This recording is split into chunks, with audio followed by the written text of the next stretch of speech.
ఏమండి? అరణ్యము అంటే ఇసుక ప్రాంతము, అడవి.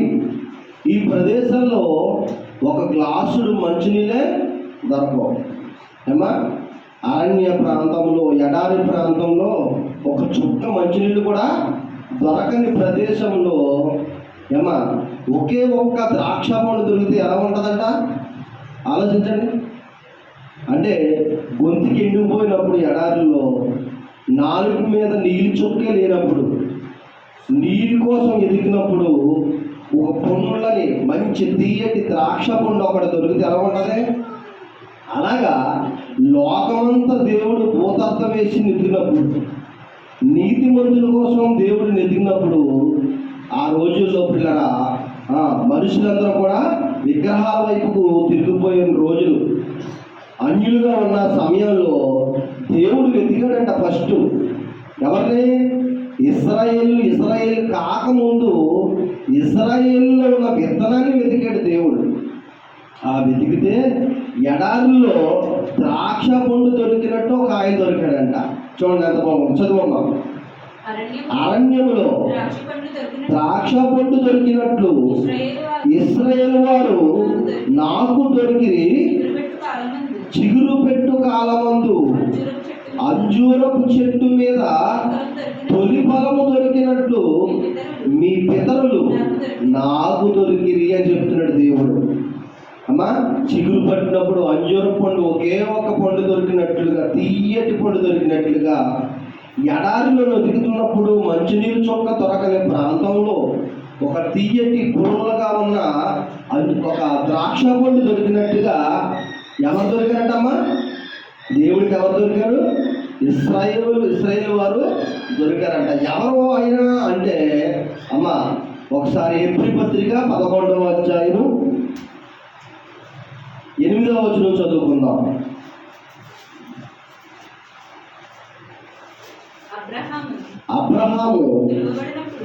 అబ్రహాము పిలువబడినప్పుడు విశ్వాసమును బట్టి ఆ పిలుపులకు లోబడ్డాడంటండి. ఎవరంట?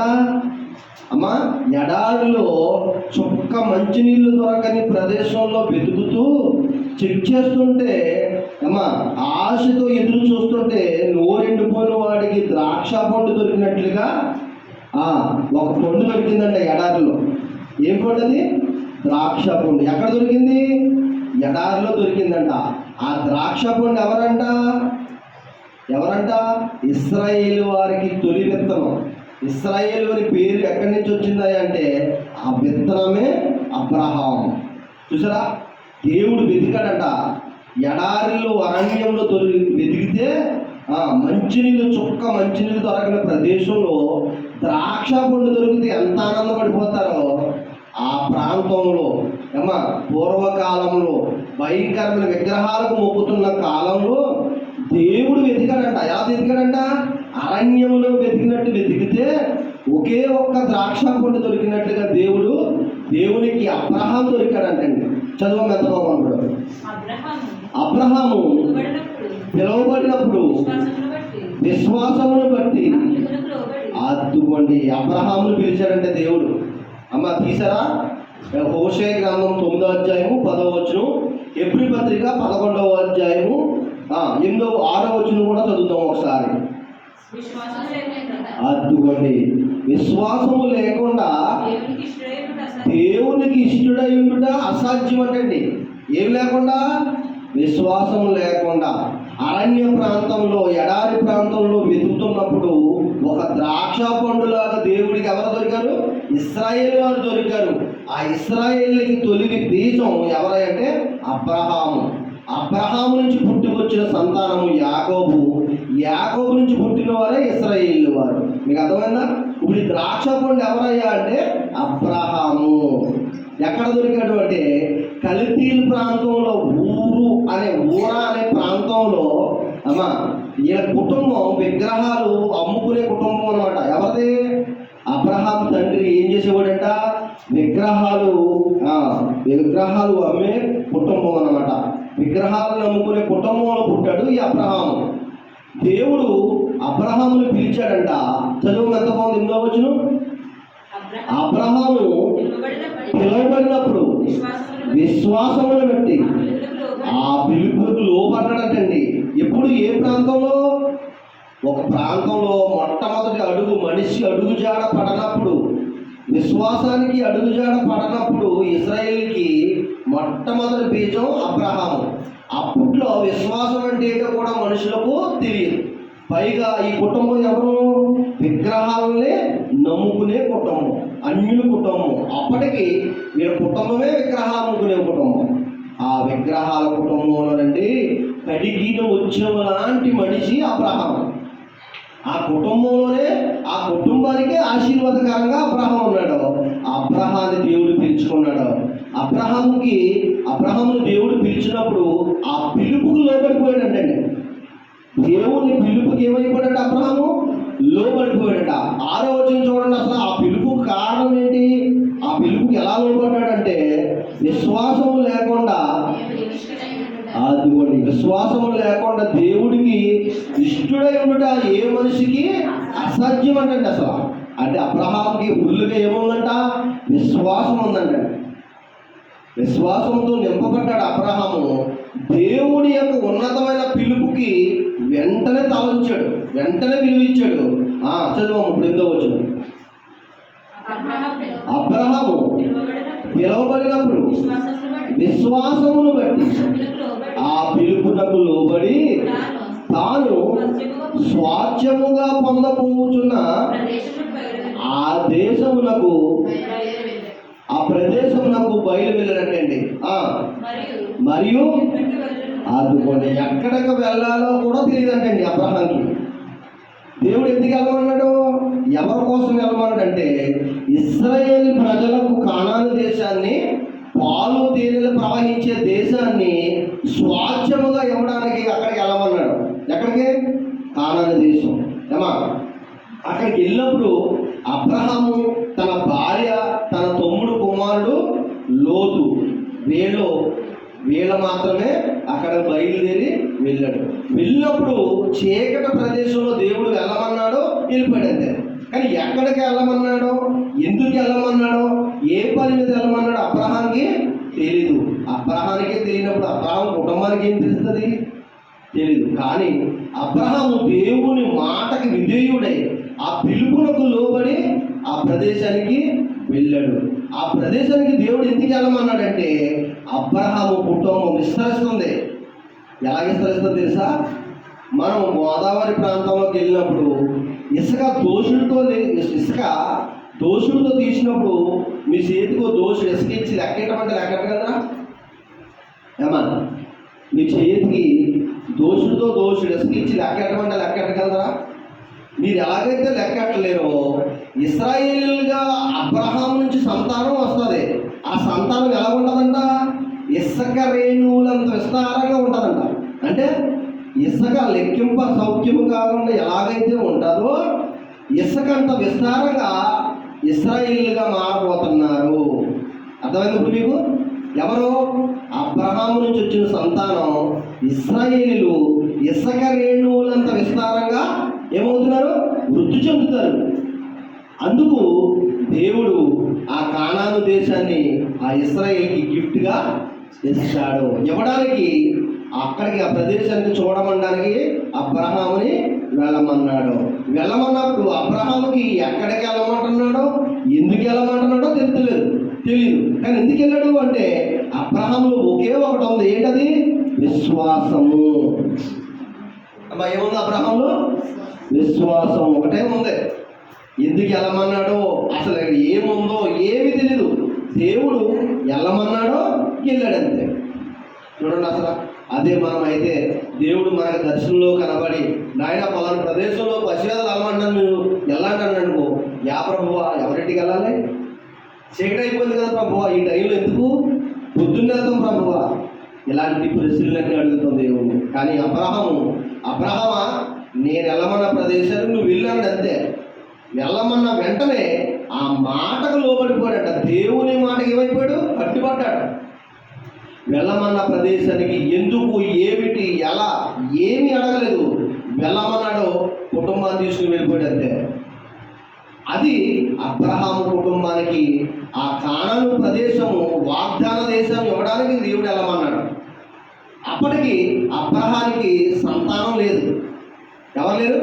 అబ్రహానికి పిల్లలు లేరు. ఆ పిల్లలు లేని ప్రదేశం, ఆ పిల్లలు లేని సమయంలో ఆ ప్రదేశానికి అబ్రహాము తన కుటుంబాన్ని, తన భార్య, తమ్ముడు, కుమారుడిని తీసుకుని వెళ్ళినప్పుడు అక్కడ రాయబడిన మాట, అబ్రహాము పిలువబడినప్పుడు విశ్వాసమును బట్టి ఆ పిలుపునకు లోబడి తాను స్వాచ్ఛముగా పొందనయున్న ప్రదేశమునకు బయలు వెళ్ళెను. మరియు ఎక్కడికి వెళ్ళవలెనో కూడా అది ఎవరికి ఇరుక బయలు వెళ్ళెను. చదవము.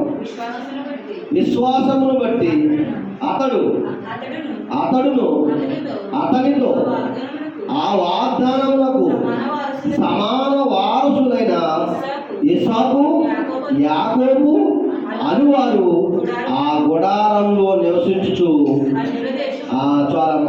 అప్పటికి అబ్రహాము పిలుపునకు లోబడి, దేవుడి పిలుపునకు లోబడి బయలుదేరినప్పుడు అబ్రహాముకి, సారాకి సంతానము లేదు. అక్కడికి వెళ్ళిన తర్వాత దేవుడు ఇస్తానన్నాడు, నీకు బిడ్డనిస్తానన్నాడో ఖచ్చితంగా దేవుడు బిడ్డనే ఇచ్చాడు. అబ్రహాముకి ఏ వయసులో ఇచ్చాడు అంటే 100 ఏళ్ల వయసు, అంటే 100 సంవత్సరాలు. అప్పుడు ఎన్ని సంవత్సరాలు వచ్చేసినాయి అబ్రహాంకి? 100 సంవత్సరాలు వచ్చేసినాయి. చూసారా? మీకు ఎందుకు చెప్పినానంటే, దేవుడి ప్రార్థన చేసిన వెంటనే మన వాళ్ళకి ఏమైపోవాలంటే వెంటనే అయిపోవాలి పనులు. చాలామంది దేవుడి దగ్గరికి వచ్చి కొన్ని కోరికలు కోరుతారు. ఏమని?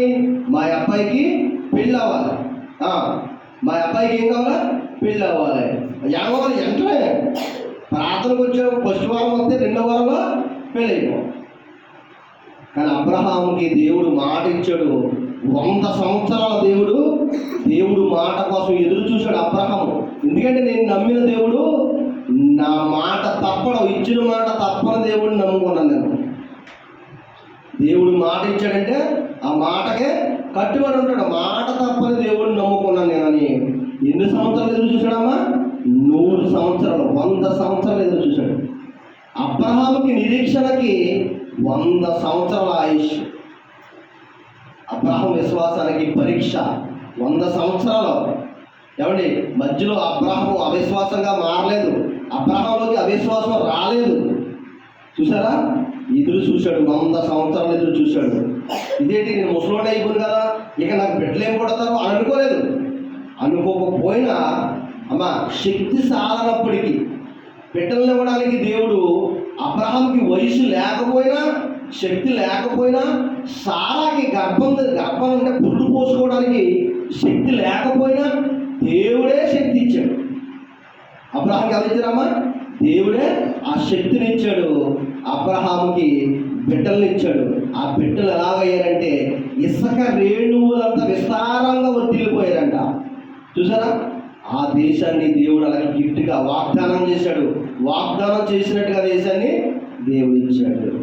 మీకు ఎందుకు చెప్తున్నానంటే, దేవుడు కొన్ని సమయంలో జరగవలసిన పనులు, మనం జరిగే పనులు, కొన్ని పనులు, మనం కోరుకున్న పనులు, అనుకున్న పనులు కొన్ని సందర్భంలో ఆలస్యమైన దేవుడు ఇస్తానన్నాడంటే ఇస్తాడు ఖచ్చితంగా. అప్పటి వరకు మనం ఏం చేయాలంట? ఎదురు చూడాలి. అబ్రహాము ఏ విధంగా అయితే ఎదురు చూశాడో, నిరీక్షించాడో, అలా మనలో ఏం చేయాలంటే విశ్వాసాన్ని కోల్పోకుండా ఎదురు చూడాలి. చూసారా?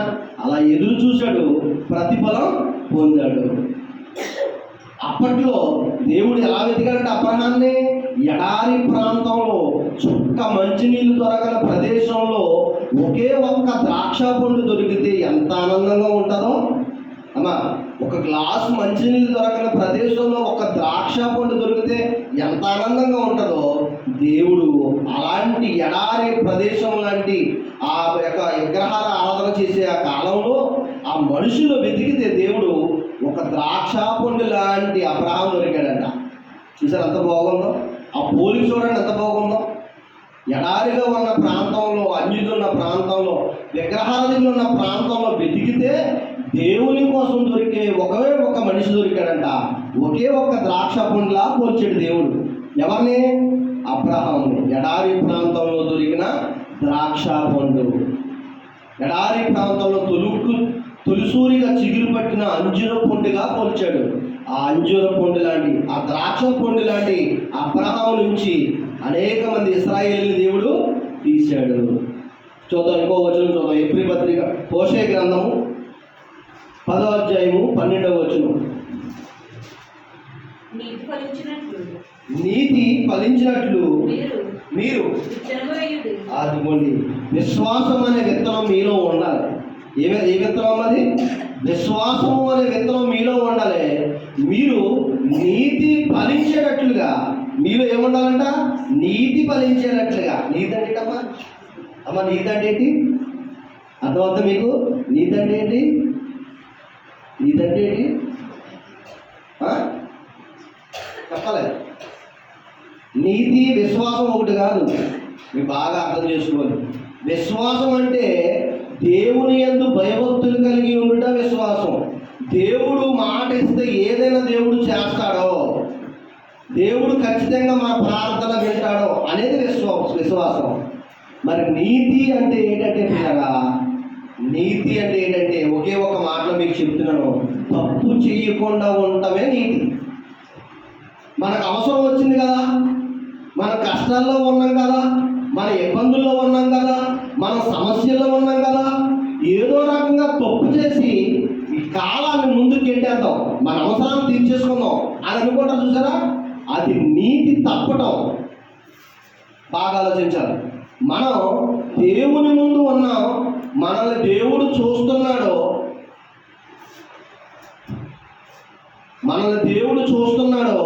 మనం తప్పు చేసినా, మనం ఒప్పు చేసినా, మనం ప్రార్థనలో ఉన్నా, మనం ప్రార్థనలో లేకపోయినా ఎవరు చూస్తున్నారు? మనల్ని దేవుడు చూస్తున్నాడని మనం విశ్వాసంగా ఉంటున్నాం. ఏ పని చేసినా, ఏ పని తలపెట్టినా దేవుడు మన ముందుండి ఆ పని చేస్తాడు అనడం విశ్వాసం.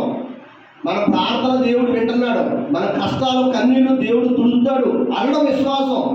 మరి నీతి అంటే అవకాశం వచ్చినా, అవసరం వచ్చినా, అవకాశం వచ్చినా, మన కష్టం వచ్చినా, మనకి ఇబ్బందులు వచ్చినా తప్పు చేయకుండా నిలబడటమే నీతి. అర్థమైందమ్మా? నీతి అంటే ఏంటి? మనకు కష్టం వచ్చింది అనుకోండి, కష్టాల్లోనూ చాలామంది ఏం చేస్తారంటే, సమస్య వచ్చింది, కష్టాలు వచ్చినాయి, ఇబ్బంది వచ్చిందని ఈ కష్టాల నుంచి ఏదో రకంగా తప్పించుకోవాలని తప్పు చేసేస్తారు. మీకు అర్థమవుతుందా? కష్టాలని, ఇబ్బందుల్ని, ఈ సమస్యల్ని తప్పించుకోవడానికి ఏం చేస్తారు? తప్పు చేసేస్తారు. అదే నీతి గడ్డి తింటాం అంటారు. అంటే ఏంటి? గడ్డి తింటాం నీతి కాదు. మనము గడ్డి ఎవరు తిన్నారు? ఒరే నీ నీతి గడ్డి తిందా అంటారు. ఎందుకున్నారు? ఇప్పుడు వరకు నీతిగా ఉన్నాం, దేవుడు నమ్ముకున్నాం, దేవుడి మీద విశ్వాసంగా నువ్వు ఉన్నావు, దేవుడు ఖచ్చితంగా చేస్తాడు. అబ్రహాముకి 100 ఏళ్ల వయసులో బిడ్డనిచ్చాడు. ఇచ్చాడా లేదా అమ్మా? అబ్రహాము వయసు అంట పిల్లల్ని కనడానికి ఆ శరీరం మృతతుల్యం అయిపోయిందంట. ఏమైందంటమ్మా? శరీరం మృతతుల్యం అయిపోయిందంట. అబ్రహాము భార్య శరీరము బిడ్డలను కనడానికి శక్తి లేదంట. స్త్రీలు ఎప్పుడు గర్భిస్తారమ్మా?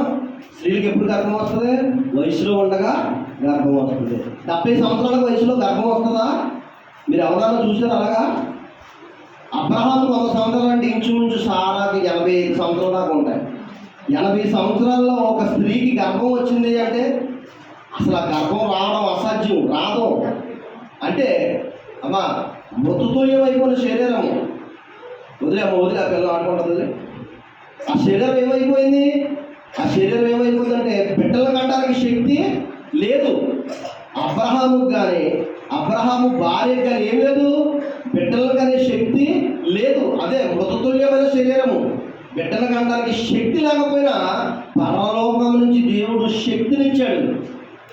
100 సంవత్సరాలకి బిడ్డను దేవుడు అబ్రహాముకి ఇచ్చాడు. ఒకే ఒక్కడు యాకోబు. ఆ యాకోబుని ఇసుక రేణువులంత బిడ్డలే ఆ యాకోబుకి పుట్టాడు. యాకోబు పేరే ఇశ్రాయేలు.